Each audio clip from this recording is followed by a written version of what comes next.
Hello friends, I'm Mukesh Goyal. I hope कि आप सारे बहुत अच्छे हैं। और फ्रेंड्स, आज हम यूजीसी नेट का जो पेपर वन है, जो कंपलसरी पेपर है, उसके बारे में कुछ बातें करेंगे। जो करंट के बहुत सारी चीज़ें हैं हायर एजुकेशन में। तो और यहाँ से ना आपको पता है, जो यूजीसी नेट का जो पेपर वन है ना, वहाँ या तो पीपल डेवलपमेंट इन्वायरमेंट से या फिर हायर एजुकेशन से करंट का क्वेश्चन आने के चांसेस रहते हैं। ठीक है ना फ्रेंड्स। तो हमें यहाँ बात करनी है, कुछ कुछ स्कीम है जिसके बारे में हमें बात करनी है। आपको पता है, न्यू एजुकेशन पॉलिसी जो 2020 आई थी, ठीक है, उसका एक साल हो चुका है। ठीक है, तो उस एक साल पे जो पीएम साहब का, प्रधानमंत्री जी का जो स्पीच हुआ, उसमें कुछ कुछ बातों का जिक्र हुआ और उन स्कीम्स के बारे में बात करेंगे जहाँ पे जिक्र हुआ उनका। और ये एग्ज़ाम के पॉइंट ऑफ व्यू से बहुत इंपॉर्टेंट है, तो अच्छे से चित्त को रिलैक्स करके मन की शांति से ये सारी के सारे स्कीम्स के बारे में हमें पढ़ना है। ठीक है, इसमें करना क्या है, अगर कहीं स्कीम की फुल फॉर्म है तो वो याद रखनी है, वो बहुत ही इंपॉर्टेंट है क्योंकि फुल फॉर्म का क्वेश्चन आता रहता है। ठीक है, या फिर उसका एम क्या है, इस तरह के आपको यानी कि उस स्कीम का मकसद क्या है, उसके बारे में हमें जानना है। ठीक है, बहुत ज़्यादा डिटेल में जाने की ज़रूरत नहीं होती है। ठीक है,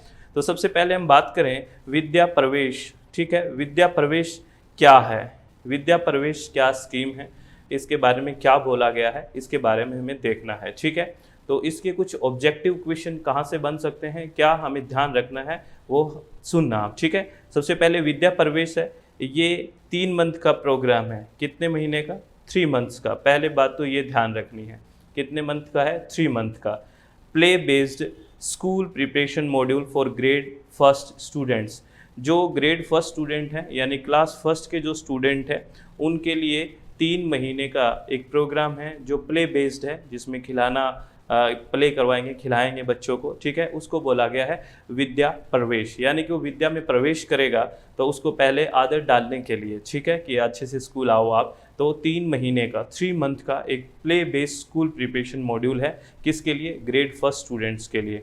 या फिर हम उसको ऐसे बोल सकते हैं, ये प्री स्कूल प्रिपरेशन प्रोग्राम, यानी कि स्कूल से पहले की, यानी कि जो प्रिपरेशन है, ये प्री स्कूल प्रिपरेशन प्रोग्राम है क्लास फर्स्ट के स्टूडेंट्स के लिए। ठीक है ना, तो ये आपको ध्यान रखना है। ये तैयार करता है चिल्ड्रन को स्कूल के लिए, preparing the children for school. तो आपको क्या क्या ध्यान रखना है, इस बात को ध्यान रखना।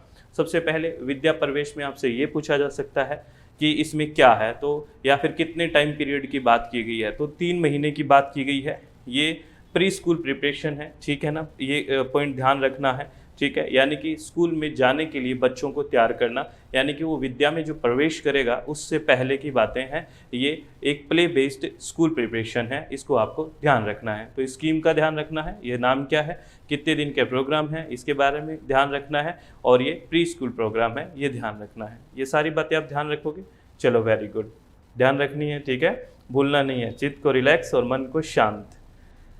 नेक्स्ट एक स्कीम है जिसका नाम है निष्ठा। क्या है? निष्ठा। तो ये जो निष्ठा है, ये NISHTHA से मिलके बना है और इसकी अब एक फुल फॉर्म हो जाती है, उसको हमें ध्यान रखना है। तो यहाँ से क्वेश्चन पूछा जा सकता है कि इसकी फुल फॉर्म क्या है। तो N4 है नेशनल। ठीक है ना, तो इसकी फुल फॉर्म ये है, इसको ध्यान से देखना, national initiative for school heads and teachers holistic advancement. इस बात को समझे आप। ये एक नेशनल इनिशिएटिव है, एक राष्ट्रीय एक प्रोग्राम है जिसमें एक इनिशिएटिव लिया गया है। किसके लिए?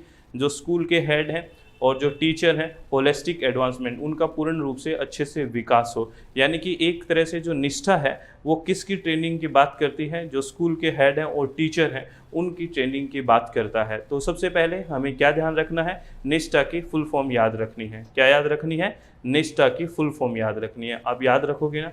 प्लीज़ अच्छे से चित्त को रिलैक्स करके, मन को शांत करके इस निष्ठा को याद रखना, इसकी फुल फॉर्म याद रखना। दूसरा, जो किसके लिए है निष्ठा, अगर कीवर्ड ढूंढना हो तो वो हम बात करते हैं। Nishtha is a capacity building programme. Capacity building होता है क्षमता का निर्माण। एक कैपेसिटी बिल्डिंग प्रोग्राम है, क्षमता का निर्माण का प्रोग्राम है। फॉर किसके लिए? Improving quality of school education. किसको इम्प्रूव करना है? Quality of school education, school की जो शिक्षा है उसकी गुणवत्ता में सुधार करना है। किसके थ्रू सुधार करना है? Through integrated teacher training. किसके थ्रू? यानी कि टीचर की ट्रेनिंग के थ्रू स्कूल की जो गुणवत्ता है, स्कूल की जो एजुकेशन शिक्षा की जो गुणवत्ता है उसको सुधार करने के लिए एक टीचर की इंटीग्रेटेड यानी कि जो टीचर है उनकी ट्रेनिंग का प्रोग्राम है, जिसमें उनके हेड और टीचर का क्या किया जाएगा? ट्रेन किया जाएगा, उनको स्टूडेंट्स की मानसिकता को समझे, वो अच्छे से उनको अच्छे से हैंडल करे। यानी कि ये बात किसकी की है? किन के किसके हेल्थ को सही रखने के लिए, किन की मानसिकता को ठीक रखने के लिए, या किन को ट्रेंड करने के लिए बात की गई है? ये स्कूल हेड के लिए और टीचर के लिए, यानी कि उनके होलिस्टिक एडवांसमेंट के लिए। बात समझ रहे हो ना? आप समझ रहे, उनकी टीचर्स क्या करें? स्टूडेंट्स की प्रॉब्लम्स को समझें, ठीक है, अच्छे से समझ पाए। एक प्रॉपर ट्रेनिंग होगी ना, तो उससे जैसे बीएड में क्या होता है, जो बैचलर ऑफ एजुकेशन होता है उसमें भी क्या होता है? ट्रेनिंग होता है ना।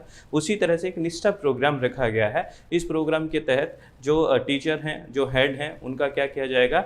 होलिस्टिक एडवांसमेंट की बात की जाएगी, उनमें पूर्ण रूप से अच्छे से ट्रेंड किया जाएगा, जिसमें वो टीचर स्टूडेंट्स को अच्छे से समझे। तो निष्ठा की फुल फॉर्म क्या है, ये आपको समझ में आ गई होगी। ये फुल फॉर्म है national initiative for school head and teachers holistic advancement. इसको आपको ध्यान रखना है, किस लिए है ये भी ध्यान रखना है। जो ये प्रोग्राम है, जो यानी कि इंटीग्रेटेड टीचर ट्रेनिंग प्रोग्राम है, ये डिजाइन किया गया है किसके द्वारा? एनसीईआरटी के द्वारा। यहाँ से ये भी क्वेश्चन पूछा जा सकता है कि निष्ठा के अंदर जो एम है कैपेसिटी बिल्डिंग का, और किसके थ्रू है वो कैपेसिटी बिल्डिंग? टीचर ट्रेनिंग के थ्रू है। तो वो कर कौन रहा है, वो डिजाइन किसके द्वारा किया गया है? तो आप कहोगे डिजाइन बाय एनसीईआरटी। किसके द्वारा डिजाइन किया गया है? एनसीईआरटी के द्वारा डिजाइन किया गया है, ठीक है ना। अब मैं आपसे एक क्वेश्चन पूछ रहा हूँ, इस क्वेश्चन का आंसर देना। जो निष्ठा है, ठीक है, जो निष्ठा है, एक अभी आपको अगर आपने प्रधानमंत्री जी का स्पीच सुना हो तो निष्ठा 2.0 भी उन्होंने बोला है। तो इसके बारे में क्या जानते हो आप? इसके अलावा नया क्या जानते हो, ये बताना है। जो निष्ठा में मैंने बताया है और जो लिखा हुआ है या पढ़ रहे होंगे, इसमें और निष्ठा 2.0 में थोड़ा बहुत क्या डिफरेंस है, आप मुझे एक बार बताना। ये स्पीच में आया हुआ है, तो कमेंट बॉक्स में आप मुझे बताओगे, ठीक है ना। इसको आप हिंदी में भी थोड़ा देख ले, जो हिंदी मीडियम के स्टूडेंट्स हैं उनके लिए ठीक रहेगा। जो निष्ठा क्या है? एक एकीकृत शिक्षा प्रशिक्षण के माध्यम से स्कूली शिक्षा की गुणवत्ता में सुधार है। एकीकृत शिक्षक प्रशिक्षण के माध्यम से, यानी कि शिक्षक को क्या देनी है? ट्रेनिंग देनी है, प्रशिक्षण देनी है, उसके माध्यम से स्कूली शिक्षा की गुणवत्ता में सुधार है निष्ठा एक तरह से, ठीक है। ये बात समझ में आ गई होगी, ठीक है, बिल्कुल समझ में आ रही है ना, कोई टेंशन तो नहीं है। प्लीज़ टेंशन मत रखना, अच्छे से चित्त को रिलैक्स करके मन की शांति से सारी बातों को देखना है। एक और स्कीम है, उसका वो स्कीम है सफल। क्या स्कीम है? सफल स्कीम है, ठीक है, सफल, ठीक है, सफल स्कीम है। इस सफल की फुल फॉर्म याद रखनी है आपको। पहली बात तो ये, तो सफल की फुल फॉर्म क्या है? Structured assessment for analysing learning level. सफल की फुल फॉर्म मैं दोबारा बता देता हूँ, structured assessment for analysing learning level. तो इस फुल फॉर्म से आप देखा होगा आपने, इसमें असेसमेंट और एनालाइजिंग की बात हो रही है, ठीक है ना। एनालाइजिंग किसके लिए? लर्निंग लेवल को क्या असेसमेंट यानी कि मूल्यांकन की बात हो रही है। इस बात से, इस फुल फॉर्म से आपको आइडिया तो लग रहा होगा ना, ये क्या है? एक structured assessment for analysing learning level है, ठीक है, ये इसकी फुल फॉर्म है। A competency based assessment framework for grade 3, 5 and 8 in CBSE school. ये आपको ध्यान रखनी है। यानी कि ये जो सफल है ये किसके लिए है, इसको आराम से समझना। जो सफल है इसकी फुल फॉर्म देख ले, ये है किसके लिए? ये स्कीम है जो सीबीएसई में 5वीं ग्रेड के, तीसरी ग्रेड के और 8th ग्रेड के जो स्कूल हैं उनके लिए है। Grade 3, 5th and 8 in CBSE school, जो बच्चे तीसरी, 5वीं और 8वीं में हैं सीबीएसई स्कूल में, उनके लिए ये सफल स्कीम है। और सफल है स्ट्रक्चर्ड असेसमेंट, यानी कि उनके मूल्यांकन की बात की गई है। जो बच्चे जो सीबीएसई स्कूल में तीसरी, 5वीं और 8वीं स्कूल में क्लास में हैं उनके लिए बात की गई है, या उन ग्रेड में है 3rd, 5th और 8th ग्रेड में है उनके लिए ये बात की गई है। और इस सफल में क्या है? असेसमेंट की बात की गई है, यानी कि मूल्यांकन में बात की गई है। और ये जो पूरा का पूरा मूल्यांकन होगा सफल स्कीम के तहत, इसमें कॉम्पिटेंसी बेस्ड असेसमेंट होगा। पूरा का पूरा जो ध्यान है वो बच्चे की क्षमता पे ध्यान रखा जाएगा, यानी कि वो कितना अच्छे से कर पा रहा है। कहने का मतलब थिंकिंग प्रोसेस पे ज़्यादा ध्यान दिया जाएगा, यानी कि वो सोच के कितनी चीज़ों को कर पा रहा है, इस चीज़ पे ज़्यादा ध्यान दिया जाएगा। तो इसमें आपको क्या क्या याद रखना है?